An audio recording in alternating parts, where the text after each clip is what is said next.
only good. draw this He did conclusion. look good. Working out is overrated. I'm done with it. Overrated. Time enough for eye-openers. Tyson For real. Fury. Overrated. He's eating sandwiches, dropping Over- bombs. Yeah. Yeah. Yeah, I he mean, was. it's Dad bod. unbelievable. Dad bod. Yeah. Eye-openers on this Monday morning. Tom Brady had my eyes wide open. Yes, the guy's got great hair, and yes, he's aging in reverse. But also, yes, the 44-year-old still has the clock set to Tom time. 5 touchdowns yesterday. Bucks rolling over the Dolphins. Bucks now 4-1. I know. All right, Broussard, who opened your eyes in Week 5? Well, first of all, I got to say this, because I get teased on this show for supposedly picking Jameis Winston as the MVP this year. No, Supposedly? he was my dark horse. Air I can't say it enough. Dark horse MVP, something that's not going to happen, but you got to throw out a bold prediction. Yes. My actual MVP pick, Jenna and Nick, it was Tom Brady. I'm feeling really good about my preseason It's so MVP sickening. pick. Because Tom Brady is the leader right now. But here's the thing, this is your guys. real There's one. competition. And that's my real one. But my eye-opener is a new name that's got to be in the conversation. Nick, you got to agree with me. Justin Herbert. Justin Herbert, LA Chargers. This guy is playing sensational. Yesterday, they entered the fourth quarter trailing for the third time. And for the third time, Herbert led them back to an incredible 26 points in the fourth quarter. He led 4 scoring drives. 4 of them were touchdowns. This guy was amazing. And look, here were his numbers in the fourth quarter. 12 of 18 passing, 209 of his 398 yards came in the fourth quarter. As I mentioned, 2 of his 4 touchdown passes also in the fourth. A 143.1 passer rating. And Nick, the Chargers are really as impressive as anybody in the league. Kansas City's still one of the top teams in the AFC. They've beaten them. They've beaten the Raiders. And then yesterday they beat the Browns. I mean, I don't know if anybody has more of an impressive resume because remember, if they don't give away 2 touchdowns literally because of penalties on them against Dallas, they're 5-0. So they've been more impressive than even Arizona in my book. Before I give my answer, I want to stay on yours for a moment. The Chargers right now are walking into every game up about 3 or 4 points thanks to Brandon Staley. Brandon Staley has shown an understanding of fourth downs, the advanced analytics of football, better than any coach in the league by a mile. Yesterday, when they were getting beat by the Browns by 14 points, he had a 4th and 2 in his own territory. No other coach would have gone for it. He went for it. Later in that drive, they had a 4th and 9. Any other coach would have kicked a field goal. He went for it. They scored. They did the 2-point gambit thing where you're down 14, go for 2 early. He's brilliant. And Herbert, I want him to be on the record again about this because you say and others say, oh, Nick, any quarterback that approaches Mahomes, you hate on. Justin Herbert is a phenom. Justin Herbert, I believe, to be the second best quarterback in the AFC, not the quarterback that just beat Patrick Mahomes, Josh Allen.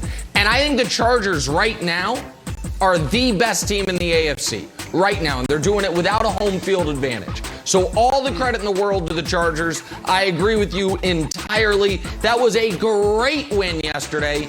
And the very end of the game where the Chargers not wanting to score and the Browns wanting them to score, for the nerd folks out there such as myself, that was a really cool kind of analytics moment. But I'll tell you who opened my eyes in Week 5, Broussard. Tier vindication. Broussard couldn't wait to take a shot at the old tiers in the opening segment for having the Chief number 1. Do you remember on Wednesday? Look right in the middle. I said this is why tiers are better than power rankings. We don't get intoxicated by record. Standings, darlings. All 4 of those teams were 3-1. The tiers did not believe in them. How did those 4 teams do? The Raiders, Justin Fields kills you. The Panthers, Jalen Hurts kills you. The Bengals, you give a game away to Green Bay. They actually played well. And the Broncos, embarrassing performance against the Steelers. So those 4 teams, the Bengals, a little unfair. They actually played well, but still. 3-1, Shmee-1. Tiers don't care about your record. We care about how good you actually are. Standings, darlings, vindicated. Tiers, vindicated. There's no way to argue your way outside. Straight jacket. I just put you in Broussard talking all this trash on the tiers. That was a great weekend for the committee. Great weekend. Well, please, just stop it. First of all, I'm glad you admitted that the Bengals don't deserve to be with those other three teams. Because they did play well against a Packers team that you've got second best in the league. So you save face with that. But can we see the whole tiers?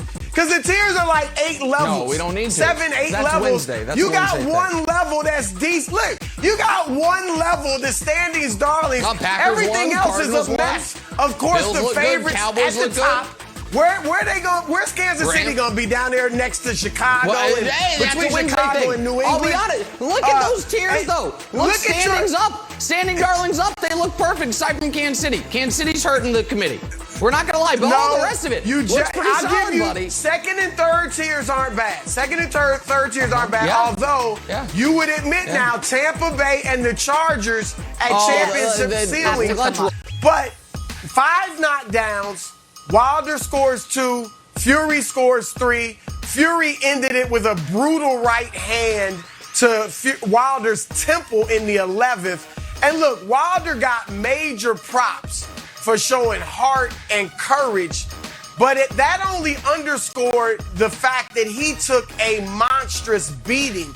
Over the second half of the fight, he looked exhausted or out on his feet, which made him a sitting duck for the power shots from Fury. Fury said it correctly after the fight. He said, "I'm the best heavyweight in the world," which he clearly is, and Wilder is the second best. But Nick, the gap between first and second is immense. Yeah, but let's see it again. I want a part 4. It's rare that I want a part 4 when one guy is yet to win episodes 1, 2, or 3, but I want to see a fourth one. It is bizarre to me that the guy who visually appears to be in such better shape clearly is not. Tyson Fury with his dad bod going to raves afterwards, just never runs out of steam. Deontay Wilder is chiseled out of granite. He's exhausted immediately. But I want a fourth. Like, let me ask you this, because I know you think that a fourth we should have to wait on.